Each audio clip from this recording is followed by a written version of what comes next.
Estudia actuación en Timbre 4. Niños, adolescentes, adultos. Dirección Claudio Tolcachir. Informes en www.timbre4.com. ¿Sabías que Voi es la primera low cost de combustible y que tendrá más de 100 estaciones a lo largo del país? Ya abrió en Once, Junín, Tandil, Realicó, Azul y Chipoleti. El futuro llegó con energía posible, accesible y de todos. Para más información, ingresa a www.voiconenergia.com.ar o envía un mail a info@voiconenergia.com.ar. Voy con energía. Cumplimos un año y ya somos 3 millones de personas conectadas a la comunidad Cuenta DNI. Envía y recibí dinero, paga en comercios, recarga tu celular y mucho más a través de nuestra app. Sumate a Cuenta DNI, Banco Provincia, el banco de las y los bonaerenses. Plan de vacunación COVID-19. Empezamos a aplicar la vacuna en más de 180 puestos en la ciudad. Para conocer más sobre las etapas y dónde vacunarte, ingresa a buenosaires.gov.ar/vacuna COVID o chatea con la ciudad al 11 50 50 0147. Cuidarte es cuidarnos. Buenos Aires Ciudad. Naturgy informa. Ante la emergencia sanitaria, quédate en casa. Podés realizar todos los trámites online a través de nuestra oficina virtual ingresando a naturgy.com.ar o llamando a Fonogas al 0810-333-46-226. Mantenete informado en nuestras redes sociales, siguiéndonos en Facebook, Twitter e Instagram. Ante emergencias, comunícate con el 0800-888-1137. Al coronavirus le ganamos entre todos. Shell Argentina auspicia este programa.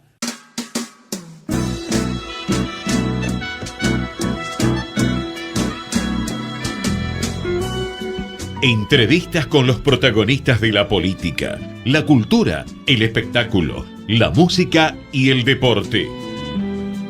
Un diálogo abierto para pensar desde una óptica diferente. Voces y Memoria, los martes de 20 a 21 con la conducción de Hernán Dobri.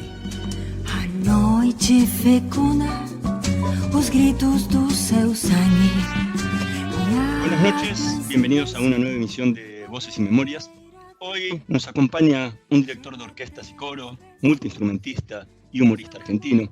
A los 17 años se fue de su Rosario natal a La Plata a estudiar dirección de orquesta a la universidad de esa ciudad. En paralelo tocó la viola da gamba en el conjunto Pro Música de Rosario. En 1969 fundó y dirigió el coro 9 de cámara. 4 años después se sumó a Lelutier. En 1981 fundó el Estudio Coral de Buenos Aires, que dirige hasta la actualidad. Fue director del Coro Polifónico Nacional de Argentina entre 2000 y 2003. Fue consejero artístico del Teatro Colón entre 2000 y 2004. No vamos a repasar la obra tanto coral como en Lelutier, porque nos podríamos quedar todo el día hablando y enumerando títulos, pero vamos a nombrar algunos de los galardones que recibió. La legislatura de la Ciudad de Buenos Aires lo declaró personalidad destacada de la cultura y ciudadano ilustre. Recibió el premio de la trayectoria del Fondo Nacional de las Artes. Fue nombrado comendador de número de la Orden de Isabel la Católica, conseguida por el gobierno de España. También el gobierno español le otorgó la nacionalidad española por carta de naturaleza. Recibió el premio Princesa de Asturias junto a Lelutier.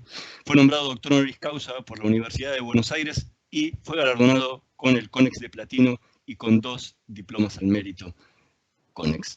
Hoy nos tomamos un café con Carlos López Pucho. Probá Viaggio Expresso, el café 100% natural en cápsulas compatibles. Comprá online en tiendaviaggio.com.ar. Con envío a todo el país o en su boutique ubicada en Salguero 2626 Palermo. Viaggio Expresso, el verdadero sabor del buen café. Muchísimas gracias por estar hoy con nosotros. Hola Hernán, al contrario, un placer hablar contigo y que nos escuchen. Tenés una larga trayectoria como director de coros y una larga trayectoria como músico humorista en Lelutier. Sí. A la hora de completar un formulario en un hotel, en un aeropuerto, ¿qué pones? Es muy fácil. A las dos cosas las vincula. El puente es la música. Uh-huh. Ese fue digamos, fue mi pasaporte para entrar a Lelutier en su momento. Ujú. Y yo entré, más que nada ellos estaban esperanzados en que yo fuera músico y terminé siendo las dos cosas o las tres, no sé cuántas cosas es en Lelutier. Así que la respuesta es esa. Mi formación básicamente es la de músico y con esa mochila entré a Lelutier y después me encontré con que era muy divertido pensar humor, hacer humor, poner una parte creativa en eso, ¿no? Unas fichas que algunas veces me ha dado buenos resultados. En los dos solés decir que buscabas siempre un nivel de perfección o un cierto nivel de excelencia. En el caso del coro, ¿qué te queda por mejorar del Estudio Coral de Buenos Aires, que hoy es considerado el mejor coro que hay en la Argentina? Bueno, supongo que habrá distintas opiniones sobre eso. En efecto, el Estudio Coral fue muchas veces reconocido como el mejor coro argentino, ¿no? Digamos, te lo digo así, infatuado de orgullo, es el único coro argentino, el único coro que recibió 2 veces un Conex de platino, ¿no? El reglamento de Conex nunca está muy claro, lo decide el jurado en cada caso, pero parecería que no se puede recibir 2 veces el mismo platino. El platino es como el premio selecto. Después de las ternas, digamos, se elige uno que es el mejor de las ternas. Y creo que realmente con mucho amor yo recibí el del 99 primero, que en ese entonces ni siquiera se consideraba, fíjate, en Conex, ni siquiera, los jurados de música, el premio se entrega cada 10 años. Se había entregado una vez en ese momento. Ni siquiera figuraba la categoría coro o algo por el estilo. Y ese jurado del 99, un día me llamaron y me dijeron que me habían dado el Conex de platino y habían inventado como mejor conjunto de cámara superior al quinteto, ¿no? Que fue un golpe de orgullo y de alegría enorme para mí, ¿no? Porque en Conex, hasta el momento, los premios en música no había incluido ni la mención de un coro. Entonces nos dieron en el 99 ese premio al mejor coro argentino de la década. Pero no como mejor coro, sino como mejor conjunto de cámara, sí. Lo cual era hasta, te diría, hasta pasar de categoría, porque la actividad coral generalmente, por el melómano oficial, tradicional, está vista con un poco de bonomía, de condescendencia, ¿no? No se lo pone al coro en el nivel bueno, tiene el mismo nivel, digamos, que un gran conjunto de cámara, qué sé yo, como la Camerata Bariloche, o que una orquesta sinfónica, sino que es una categoría normalmente menor. Y en ese jurado del 99, Conex dijo, no, no tenemos la categoría, tenemos conjunto de cámara. Y ahí, en vez de poner una orquesta, van y ponen al Estudio Coral de Buenos Aires, a un coro. Que fue una enorme alegría. Y 10 años después, medio como que ya me lo habían dado. Y entonces el jurado ese, yo creo que, yo digo, es un jurado muy sabio, pero soy muy parcial. Ahí sí, pusieron la categoría coro y nos dieron por segunda vez un Conex de platino como mejor coro de la década. Y ese año, además, lo tengo que decir, tuvieron la delicadeza de a mí ponerme como mejor director de coro de la década. Así que tengo el cartón lleno en ese sentido. Soy muy contento con eso. Ahora, volviendo a la pregunta, ¿qué te queda por mejorar? ¿Qué te queda por perfeccionar todavía de ese coro que ya lleva desde el 81 casi 40 años y en el que le has pulido y le has conseguido lo que vos buscabas? ¿Qué es lo que te queda por perfeccionarle todavía? Mira, es muy difícil hablar en estos tiempos de un futuro posible. Es muy difícil concebirlo. Yo no sé cuándo me va a agarrar la posibilidad de retomar las riendas del estudio coral. Realmente ni siquiera sé si va a ser posible. ¿Qué va a ser de mi vida, de la Argentina, de los ambientes culturales para ese entonces, ¿no? Casi te diría que los últimos años del estudio coral fueron el desideratum, fueron los momentos más felices míos con el estudio coral. Posiblemente porque yo había llegado a una edad en la cual todos me respetaban, y en la cual podíamos ser realmente amigos, pero con con una diferencia de roles más clara, ¿no? Y, el grupo hasta fin del 19 trabajamos naturalmente, era óptimo y había una relación interna maravillosa. Y un poco la sensación que me ha quedado ahora, ya hace un año y pico que no nos vemos. Nos vemos por Zoom de vez en cuando, hacemos algún encuentro y demás, nostalgioso, y decimos, alguna vez volveremos a reunirnos, volveremos a hacer algo. Y me da, ya a esta altura me suena a grupo ideal, casi virtual, te diría, casi inexistente. Pienso que realmente para concebir algo mejor de lo que en mi interior es el estudio coral del que me despedí a fines del 19, yo tendría que ser mejor. Es decir, ¿qué me faltaría? Y me faltaría tal vez una dedicación plena a la actividad coral, que como vos se sabe, ya lo dijiste vos, yo tengo una doble vida como director coral y como integrante del Lelutier. En principio tendría yo que ser mejor. Y posiblemente tendría que mejorar que el grupo pudiera funcionar liberado de la gravedad, liberado de las ataduras que significan para un grupo de cantantes que son profesionales en su vida, son profesionales del canto en su vida, poder trabajar libremente en el estudio coral sin tener que pensar en ganarse el manguito. Siempre fue un honor que esa gente viniera a cantar conmigo realmente, porque profesionales de esa calidad, que hoy tenían una ópera, mañana tenían un oratorio, ahora no, hoy tenemos concierto con tal coro, tal otro, y que vinieron a cantar, entre comillas, gratis al estudio coral, por el placer de estar juntos y trabajar conmigo, siempre fue un gran honor. Así que es muy difícil imaginarme dentro del contexto cultural y de lo que es, hablemos con honestidad, la necesidad que tiene la Argentina no de un coro como ese, me resulta difícil imaginar que pueda mejorar demasiado. Hay siempre un repertorio al cual aspiré con el estudio coral, que fueron como jalones, cimas que fuimos conquistando, ¿no? Cada vez más complicado, cada vez más avanzado, cada vez más interesante y siempre cada vez menos hecho. Siempre hay picos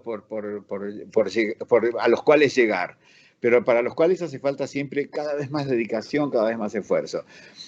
No me animo a responderte una cosa más concreta, man.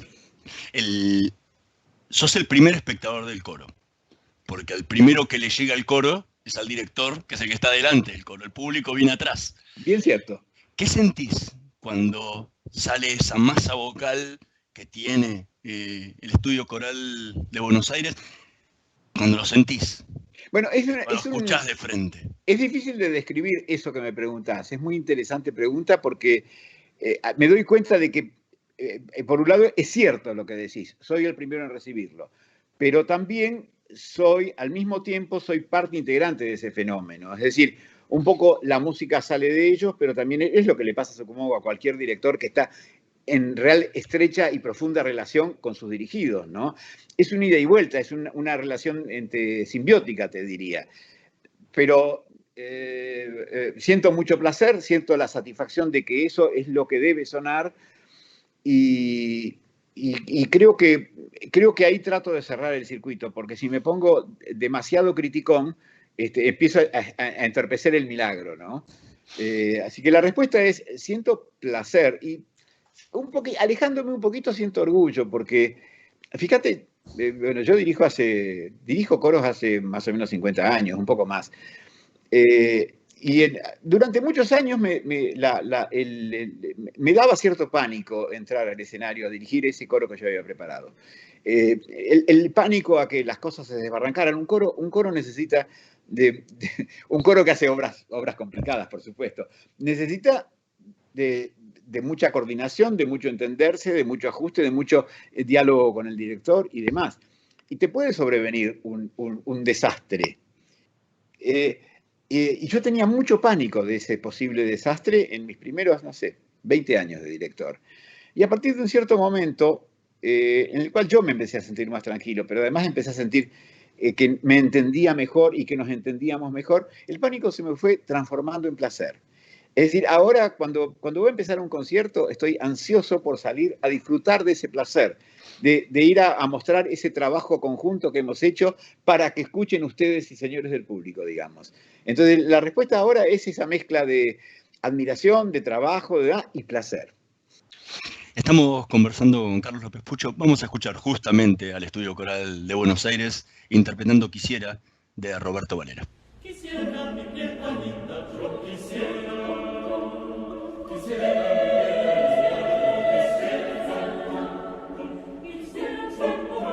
acordarme los ojitos quisiera ser morena, acordarme los ojitos y en tus lágrimas bañarme, quisiera ser morena, en tus lágrimas bañarme. Quisiera mi vida linda, yo quisiera mi vida quisiera ser oscura con mis cabellos, quisiera ser morena con mis cabellos, quisiera ser los cabellos, quisiera ser morena y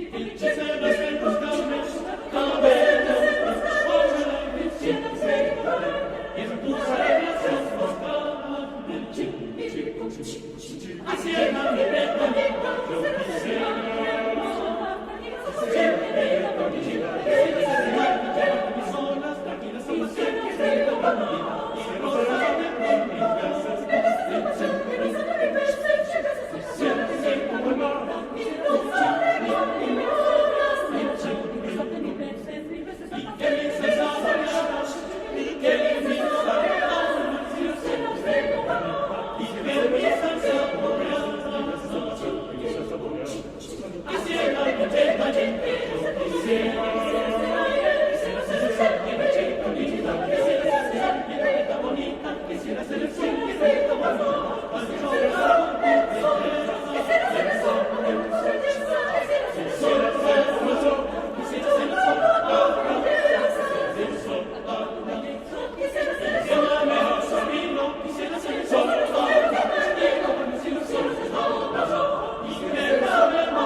Quisiera, de Roberto Valera, interpretada por el Estudio Coral de Buenos Aires.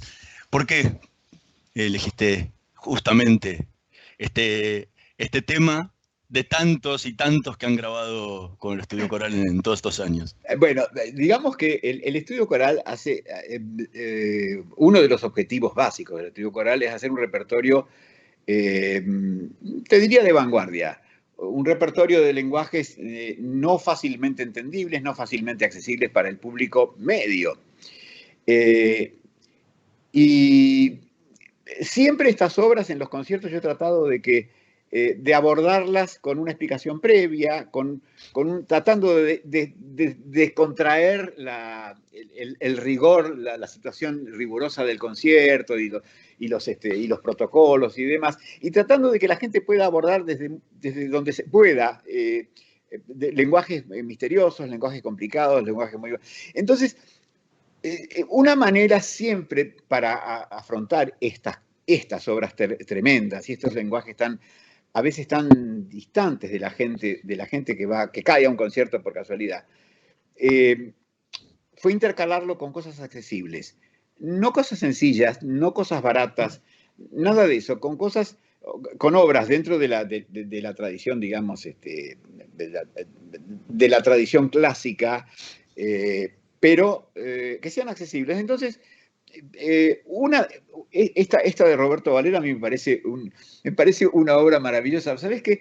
Esta obra en realidad es una pasacalia.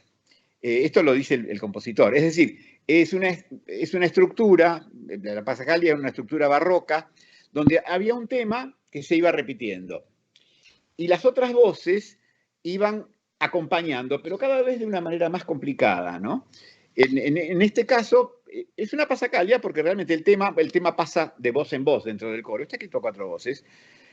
pero está hecho sobre un tema de guaguancó.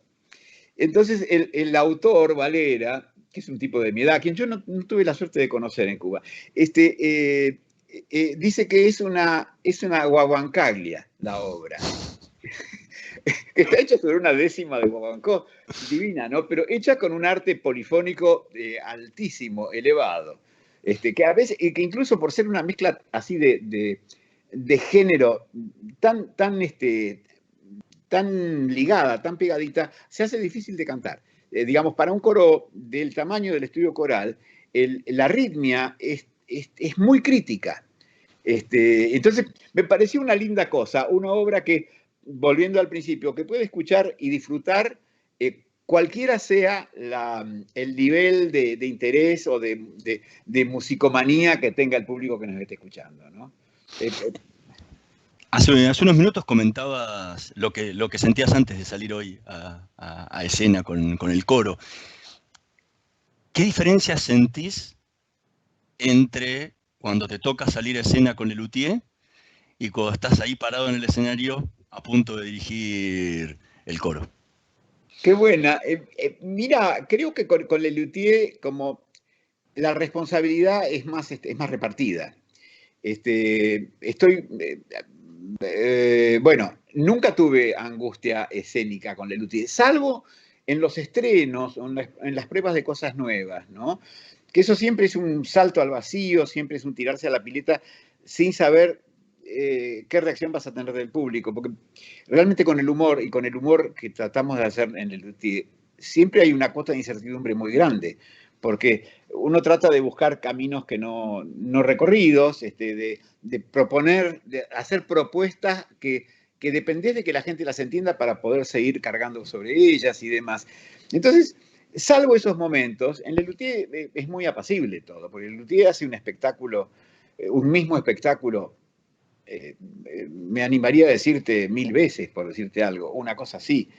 Y entonces, no es que es siempre el mismo espectáculo. Cada día puede haber una pequeña innovación, una improvisación chiquitita, un chiste para probar, un pequeño desvío pero el camino está muy fijado. Y entonces, a lo sumo uno siente la alegría de encontrarse con el público y de que va a disfrutar si el público se ríe, ¿no? Hay una expectativa de ver, bueno, ¿cómo va a ser el público esta noche?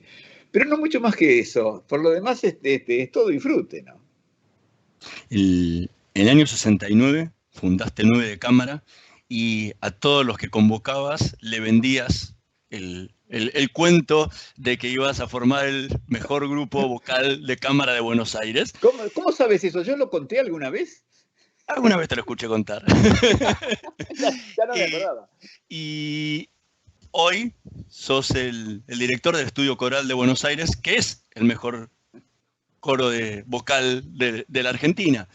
¿Qué diferencia hay entre ese Carlos director inicial de ese 9 de cámara y el Carlos director hoy del Estudio Coral de Buenos Aires? Y naturalmente la diferencia es abismal en todo, básicamente en conocimiento del métier, en experiencia, en camino recorrido. Y yo en ese momento realmente era el primer grupo que organizaba el 9 de cámara. Me contacté con gente que cantaba, algunos cantaban muy bien, otros cantaban medio que, pero era gente con experiencia coral, lectores, cosa que hace falta para un grupo de cámara, es muy útil, quiero decir lectores de música, ¿no? Y nunca olvidaré un comentario que me hizo el que en ese momento se constituyó en el primer tenor, Horacio, que vive en Bariloche, actualmente hace muchos años, y que después nos hicimos muy amigos. Y me acuerdo, me dijo, al poco tiempo de empezar a ensayar, me dijo, bueno, reconozcamos, me dijo, que nosotros todos tenemos más experiencia coral que vos como director. Es decir, que de alguna manera me estaba bajando mucho el precio, ¿no? Y era totalmente cierto. Ellos tenían una enorme experiencia coral y yo tenía una experiencia de director casi cero, digamos. Yo en ese momento era estudiante de dirección orquestal en La Plata, en Bellas Artes de La Plata, y había dirigido muy poquito. Tenía muy buenas intenciones, había tenido muy buenos maestros, pero realmente en aquella experiencia era un huérfano pidiendo ayuda, más o menos, ¿no? Y ahora es totalmente lo contrario, digamos, ahora tengo una banca mucho mayor, no solo por prestigio, sino por la larga relación que me une con la mayoría de la gente que canta en el estudio coral, que hemos hecho muchas cosas juntos, que nos adivinamos el pensamiento, que saben lo que yo estoy pidiendo y que además saben que yo escucho, porque eso pasa a veces, saben que escucho lo que está pasando. A veces yo me divierto mucho con eso, he aprendido mucho a escuchar. Y entonces estoy en una actitud totalmente diferente. Yo antes un ensayo era una cosa de un largo trabajo, de una larga preparación, de un largo esfuerzo para estar a la altura de aquellos que estaban cantando conmigo, y además para no defraudarlos, para no hacerles perder el tiempo, para no hacer tonterías y ese tipo de cosas. Ahora, con los años, son las prerrogativas, ¿viste?, de la vejez. Puedo equivocarme con mucha más tranquilidad, puedo y meterme en un camino experimental y decirles, che, a ver, probemos esta cosa y ver qué pasa. Es decir, no, la verdad es que me equivoqué, esto no funciona, ¿no? Pero, como te digo, al mismo tiempo hago de pronto obras muy terribles y me siento muy cómodo. Fíjate que así como yo antes preparaba mucho los ensayos, yo ahora de pronto me puedo permitir ir a un ensayo de una obra difícil sin prepararla y divertirme yo mismo con el trabajo de enfrentarme a esa partitura endemoniada sin haberla preparado demasiado. Yo sé que, claro, el precio no va a ser, si me equivoco o me meto una pata, no es el precio que pagaba a los 20, 22 años cuando empecé a dirigir, ¿no? El precio en prestigio, en autoridad, en esas cosas, ¿no? Pero bueno, claro, me siento mucho más seguro. Estamos conversando con Carlos López Pucho. Vamos a hacer un pequeño corte y en un minutito más volvemos con más Voces y Memorias. Vamos la radio, somos tu voz. Vamos con Eco, siempre la verdad y la mejor información. No aplaudamos al mosquito, combatámoslo en serio. Para combatir el dengue, el zika y el chikungunya, evitemos que los mosquitos piquen y se reproduzcan. Usemos repelentes, coloquemos tules en la cuna de los bebés y demos vuelta a contenedores para que no se acumule el agua. Si tenés fiebre alta, dolor de cabeza y dolor muscular, no te automediques y acudí al médico. Encontrá más información en argentina.gov.ar. Argentina Unida, Ministerio de Salud, Argentina Presidencia. Podés vernos en vivo en ecomedios.com. Contenidos audiovisuales. Conectate con nosotros. Contestador 5-254-2353. Voces y Memoria. Una hora con los protagonistas de la política, la cultura, el espectáculo, la música y el deporte para pensar desde una óptica diferente.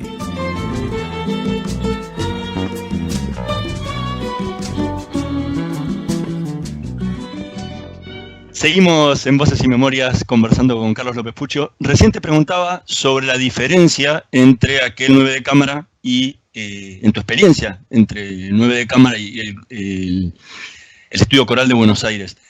Pero a nivel de lo que buscabas como sonido, como conjunto, ¿qué diferencia hay entre esa búsqueda inicial de 9 de cámara a la que tenés hoy con el Estudio Coral?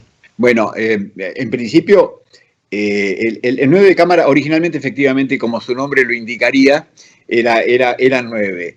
Era un conjunto de cámara con una, digamos, de 4 voces con una soprano de más, digamos. Y lógicamente el objetivo en términos de repertorio no iba mucho más allá del Renacimiento y un poco de siglo XIX amable, te diría, 4 voces y demás. El 9 de cámara a mí me duró 10 años. Digamos, fue una experiencia de mucho aprendizaje para mí. encantadora, realmente en todo sentido fue muy enriquecedora. Y dentro de mi cabeza ya aspiraba a hacer un repertorio más complejo. Entonces, el sonido 9 de cámara te diría que era transparente, si bien después lo fuimos aumentando en tamaño. Creo que por esta necesidad de aspirar a un repertorio más denso, o tal vez por buscar un sonido más coral. El 9 era un conjunto muy solístico, digamos. Qué sé yo, cantaban 2 por cuerda, era un trabajo terrible de afinar y demás, pero era un sonido muy ligero, muy transparente. Y yo ya tenía muchas ganas de hacer un repertorio más denso, más de coro nutrido, con repertorio a más de 4 voces.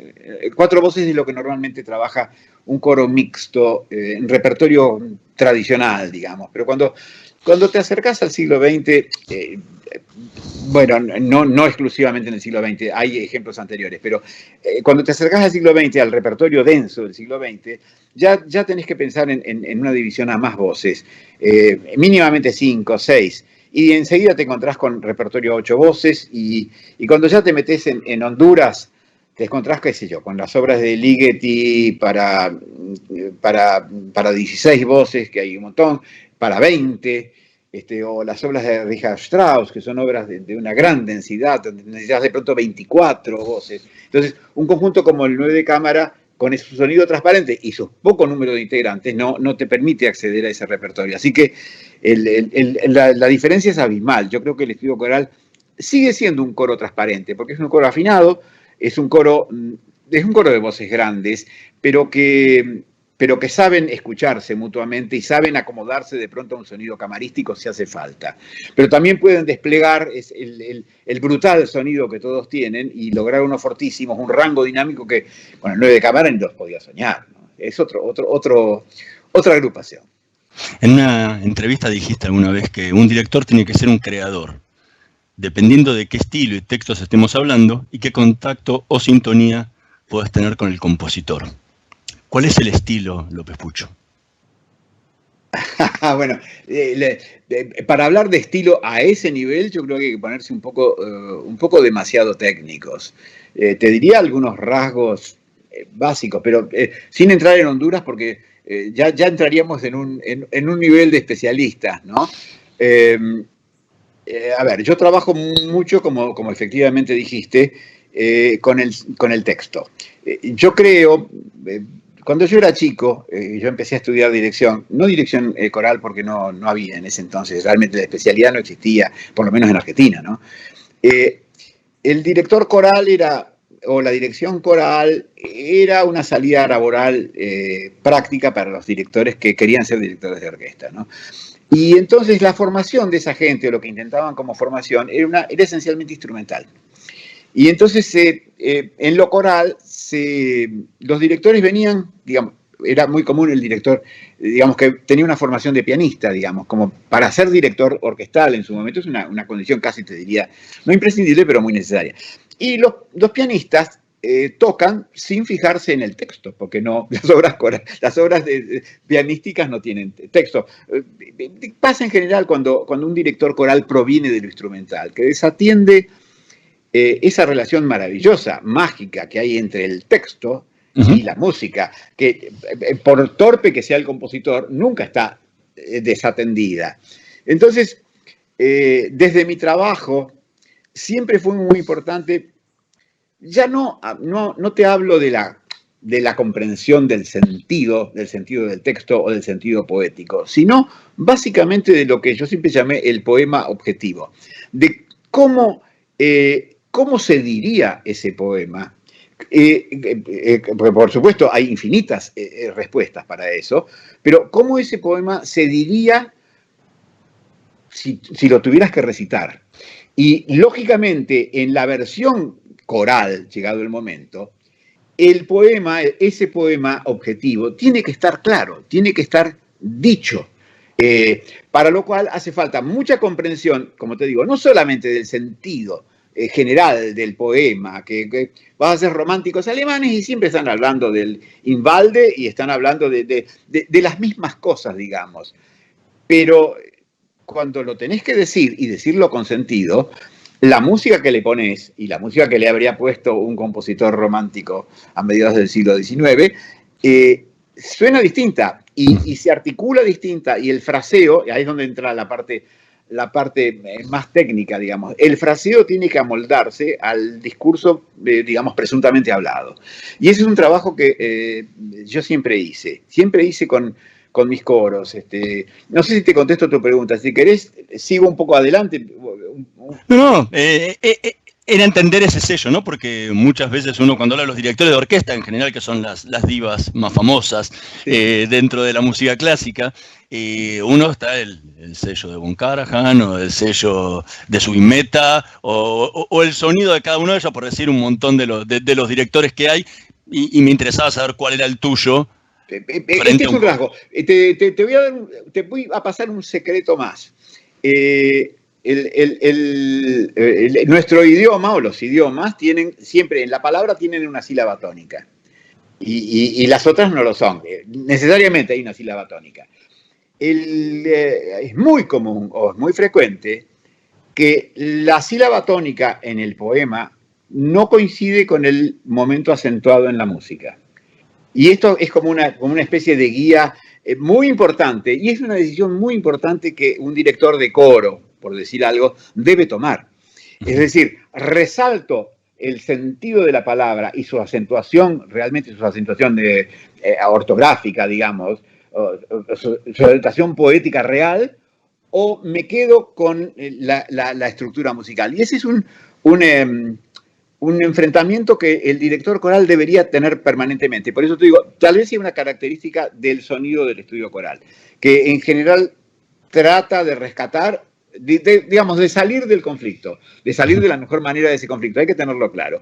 Te digo como chisme que uno siempre tiene que atender a la sílaba tónica y a las que no lo son, pero además tiene que atender especialmente a las sílabas que son antitónicas. Es decir, que en la música debe haber por lo menos 3 instancias en la música cantada: la tónica, la que no lo es, y la infratónica, digamos, lo que les llamo siempre las desacentuadas.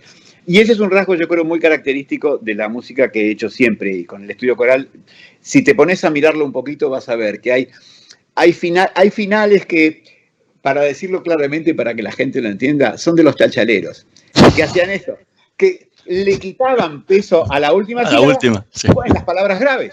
Sí. En las palabras graves, porque de esa manera enfatizaban, digamos, el descenso entre la palabra grave, entre la sílaba tónica y la que no lo era. Y que en música, si vos tenés el rasgueo de la guitarra o el golpe de bombo, esa sílaba que no tiene que ser acentuada termina siendo acentuada. Ahora, si querés volver a escuchar toda la discografía del estudio coral, con esa cara, vas a ver que eso está siempre. Estamos conversando con Carlos López Pucho. Vamos a escuchar otra obra que lo marca en su carrera, desde su otro grupo, menos importante que el Estudio Coral de Buenos Aires, llamado Lelutier, en la que justamente canta, que se llama Los Jóvenes de Hoy en Día.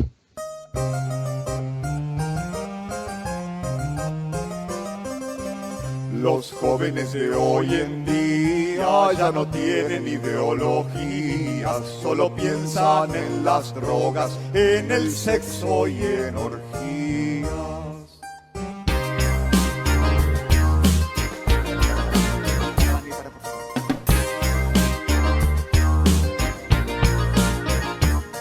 Los jóvenes de hoy en día ya no distinguen el mal del bien.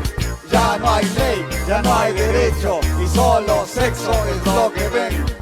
Se inician en el sexo a una edad muy temprana. En mis tiempos aguantábamos hasta las primeras canas. Es que hoy por televisión se ve cualquier porquería. En mis tiempos, en cambio, televisión no había. Los jóvenes de hoy en día ya no distinguen el mal del bien. Ya no hay ley, ya no hay derecho, y solo sexo es lo que ven. ¡Wow! Los jóvenes de hoy en día se comportan como cerdos. Piensan continuamente en el sexo. Yo por más que pienso, Era Los Jóvenes de Hoy en Día, en obviamente la versión de los Lelutier, que ha sacado carcajadas a tantos en ese dúo tan particular de raperos. ¿Por qué elegiste este tema? Bueno, mirá, lo elegí. Especial de Lelutier, ¿no? Por supuesto, porque fue un gran éxito. Fue una obra que escribimos, que lo hemos hecho muchas veces, Jorge Marona y yo, juntos. Y que nos hemos dedicado obritas a nosotros mismos, porque la verdad es que Lelutier, siempre las estrellas, con justo valor, fueron Marcos y Daniel. Siempre fueron los más actores, los más valerosos, los más de salir adelante, los más osados, ¿no? Y además, sin dudas, eran los mejores actores. Entonces, con Jorge de vez en cuando nos escribíamos una obrita que en vez de que las hicieran ellos, porque hay muchas obras que han protagonizado ellos, pero que las escribíamos nosotros, algunas veces escribíamos una obrita para nosotros. Y esa la escribimos muy divertidos con nosotros, ¿no? Nosotros. Dicho sea de paso, ahí hay una, ya que está, no sé, estoy inspirado. Hay uno de los ejemplos, yo te diría clásicos, del cierto mecanismo que utiliza Lelutier en humor, que es la ambigüedad, el uso de la ambigüedad de una palabra, ¿no? Déjame perder el tiempo con esto. Hace un tiempo leí un neurocientífico norteamericano que decía que él explicaba la risa, hay mil explicaciones para la risa, que la risa viene porque el cerebro hace conjeturas todo el tiempo y hace prospecciones y se imagina a dónde va a llegar el fluir de un acontecimiento. Y cuando vos le cambiás súbitamente el sentido, aparece la risa. Era una explicación que el tipo daba para el origen de la risa, que no creo que siempre coincida con la realidad, pero este es un buen ejemplo. Acá el estribillo, ¿viste? Los jóvenes de hoy en día ya no distinguen el mal del bien, ya no hay ley, ya no hay derecho y solo sexo es lo que ven. Y al final, este es un estribillo que va 3 veces, creo. Al final, la sorpresa es que cambiamos el último verso. Los jóvenes de hoy en día ya no distinguen el mal del bien. Ya no hay ley, ya no hay derecho a que la pasen tan bien. Ahí la palabra derecho es la bisagra, ¿no?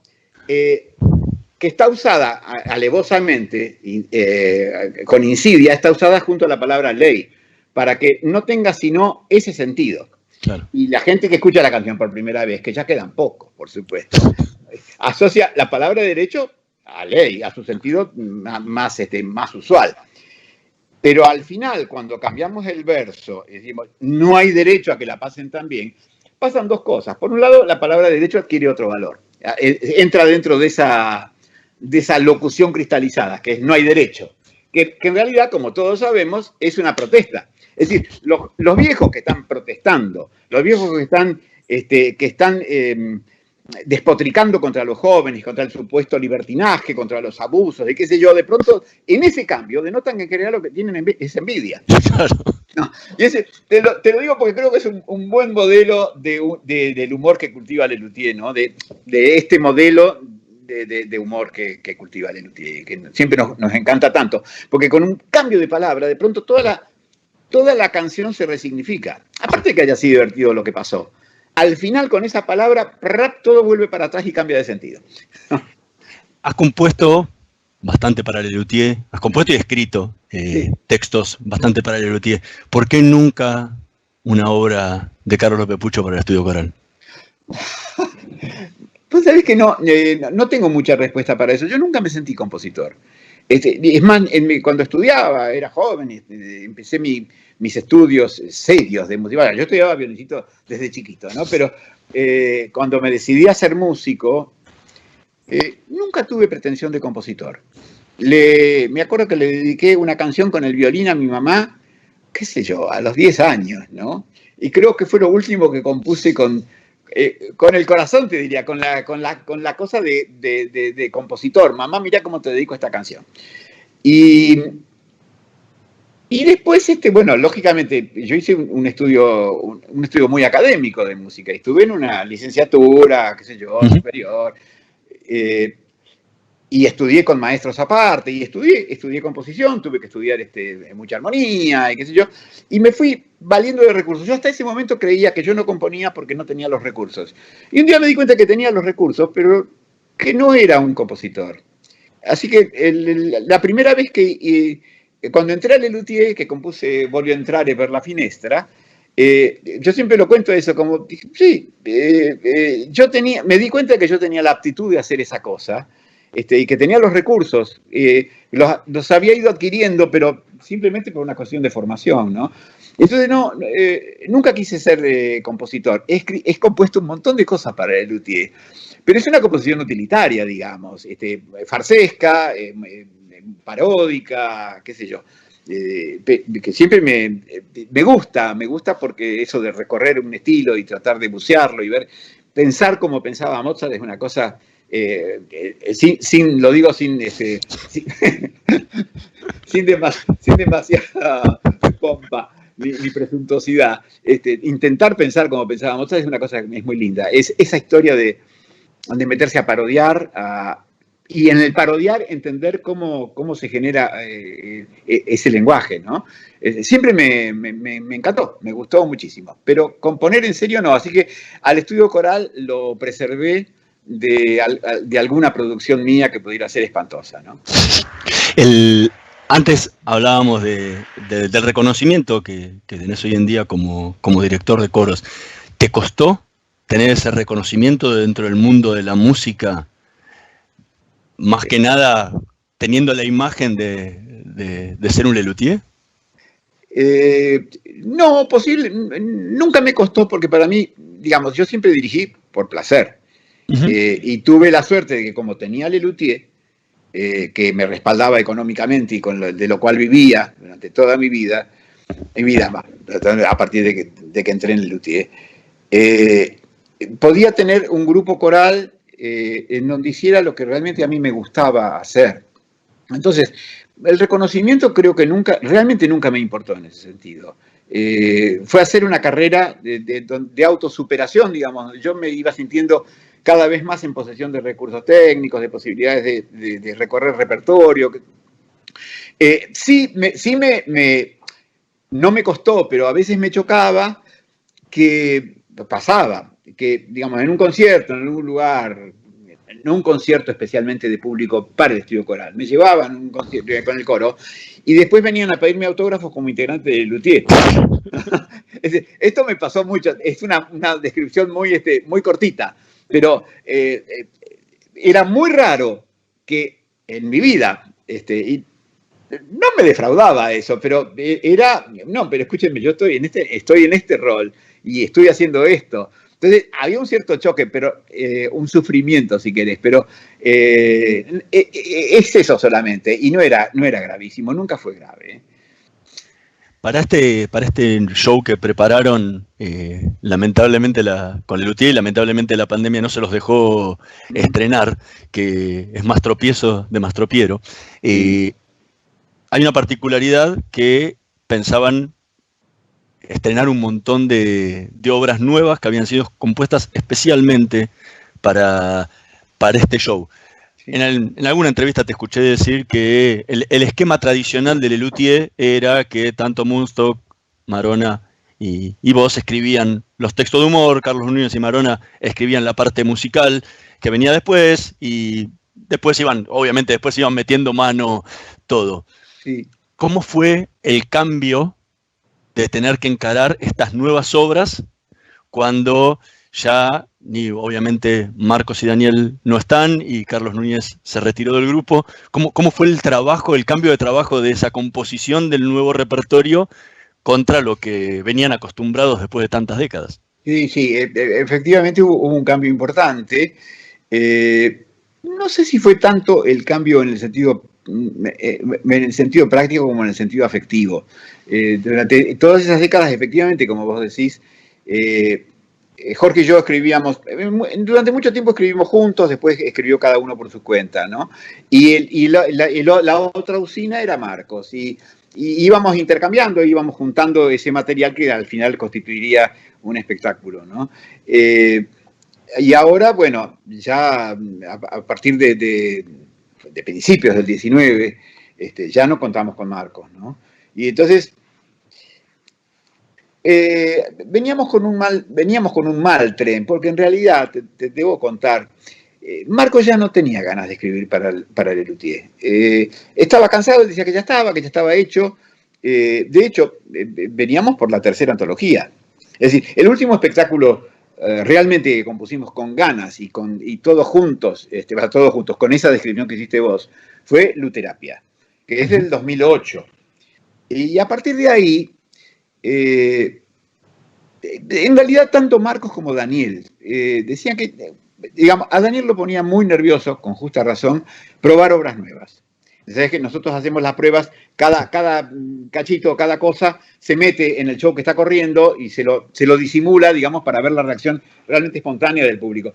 Y a Daniel lo ponía justamente muy nervioso porque, como te decía, es muy angustiante dentro de un paquete que anda perfectamente, que está recontra probado, que vos sabés que la gente se va a reír, dónde, cómo, y que lo sabés de memoria dormido, meter una cosa nueva y estar al mismo tiempo tratando de acordarte de la letra, de los movimientos, qué sé yo, y estar con la otra oreja expectante a ver qué reacción hay del público. Entonces, hacia el 14, Daniel dijo que realmente él no quería hacer más pruebas, y Marcos también dijo, no queremos componer más. Es decir, estábamos resignados en buen y en mal sentido, porque a no componer espectáculos nuevos. Por eso fueron la sucesión de 3 antologías, ¿no? Que fueron Chis, Viejos Amerreíres y Gran Reserva. No obstante lo cual, yo tenía muy buena relación con Marcos. De hecho, lo llevaba en auto cuando íbamos a alguna girita, lo llevaba en auto y charlábamos mucho. Yo le insistí muchas veces en volver a escribir un espectáculo. Y estaba obstinado en que no quería. Y bueno, y con Jorge nos resultaba muy pesado y muy difícil. Jorge y yo queríamos lidiar en ese momento contra la mayoría, porque Carlos Núñez, digamos, tampoco en realidad quería demasiado y él el que se quería jubilar y qué sé yo. Es decir, no estaba en el proyecto de él tampoco abordar un espectáculo nuevo. Entonces, en cierta medida, a partir de que, bueno, Marcos se enfermó a principios del 19, y bueno, durante el 19 ya el conjunto trabajó con la estructura que supuestamente cuando termine la pandemia va a seguir trabajando, es decir, con la gente que entró a cubrir a Marcos, a Daniel y a Carlos Núñez. Durante todo el 19 trabajábamos con esa estructura. Entonces, ahí sentimos que, bueno, que podíamos intentarlo. Es decir, no te puedo contestar completamente a tu pregunta, porque la pregunta se completaría cuando hayamos estrenado el espectáculo y hayamos verificado que efectivamente fue bueno, como diría la Biblia, ¿no? Entonces, el espectáculo en este momento tiene un 80, tal vez un 90% de cosas nuevas. Sí. Y la peculiaridad, claro, es que está escrito ya no para Daniel o Marcos, digamos, sino para las posibilidades de los integrantes actuales del Lelutier, ¿no? Entonces, creemos que va a ser un espectáculo muy lindo realmente, muy divertido. Tiene realmente momentos fantásticos que unos cuantos ya los hemos probado, secretamente, pero los hemos probado. Y teóricamente debíamos completar esas pruebas en el primer trimestre del 20, antes de ir a estrenarlo a Rosario. Estábamos, ¿sabes? No sé, lo sabes, estábamos en una gira en España. Sí, tuvieron que volver. Sí, a los rajes. Pero estábamos en la gira en España, era una gira, digamos, no llegamos a completar un tercio de la gira. Y en esa gira íbamos a probar lo que nos quedaba por probar del espectáculo nuevo de Más Tropiezos de Mastropiero. De hecho, ensayábamos todos los días y qué sé yo, y bueno, y se nos interrumpió precipitadamente cuando acá estaban a punto de cerrar Ezeiza y cuando España estaba a punto de estar cerrada ya también, ¿no? Así que volvimos como los refugiados en las películas de la Segunda Guerra, cruzando el Canal de la Mancha como se podía subidos a los aviones, y ahí se detuvo. Es decir, que ahora nos queda la expectativa de ese espectáculo que, como te digo, más tropiezos, que yo creo que va a ser muy lindo. Pero hasta no probarlo, no lo puedo saber. Carlos López Pucho, muchísimas gracias por habernos acompañado en esta noche de Voces y Memorias. Fue realmente un honor y un placer haber conversado contigo. Hernán, lo mismo para mí. Realmente la pasé muy bien. Te agradezco mucho la entrevista. Y algunas preguntas realmente muy inteligentes. Muchas gracias. Nosotros nos vamos a reencontrar la próxima semana. En la operación técnica, Carlos Heinze y Gerardo Subirana. En la edición, Javier Martínez. Nos vemos la próxima semana. Estudia actuación en Timbre 4. Niños, adolescentes, adultos. Dirección Claudio Tolcachir. Informes en www.timbre4.com. Cumplimos un año y ya somos 3 millones de personas conectadas a la comunidad Cuenta DNI. Envía y recibí dinero, paga en comercios, recarga tu celular y mucho más a través de nuestra app. Sumate a Cuenta DNI, Banco Provincia, el banco de las y los bonaerenses. Plan de vacunación COVID-19. Empezamos a aplicar la vacuna en más de 180 puestos en la ciudad. Para conocer más sobre las etapas y dónde vacunarte, ingresá a buenosaires.gov.ar/vacuna COVID o chatea con la ciudad al 11 50 50 0147. Cuidarte es cuidarnos. Buenos Aires Ciudad. Naturgy informa. Ante la emergencia sanitaria, quédate en casa. Podés realizar todos los trámites online a través de nuestra oficina virtual ingresando a naturgy.com.ar o llamando a Fonogas al 0810-333-46-226. Mantenete informado en nuestras redes sociales, siguiéndonos en Facebook, Twitter e Instagram. Ante emergencias, comunícate con el 0800-888-1137. Al coronavirus le ganamos entre todos. ¿Sabías que Voi es la primera low cost de combustible y que tendrá más de 100 estaciones a lo largo del país? Ya abrió en Once, Junín, Tandil, Realicó, Azul y Chipoleti. El futuro llegó con energía posible, accesible y de todos. Para más información, ingresa a www.voiconenergia.com.ar o envía un mail a info@voiconenergia.com.ar. Voy con energía. Probá Viaggio Expresso, el café 100% natural en cápsulas compatibles. Comprá online en tiendaviaggio.com.ar. Con envío a todo el país o en su boutique ubicada en Salguero 2626 Palermo. Viaggio Expresso, el verdadero sabor del buen café. Shell Argentina auspició este programa.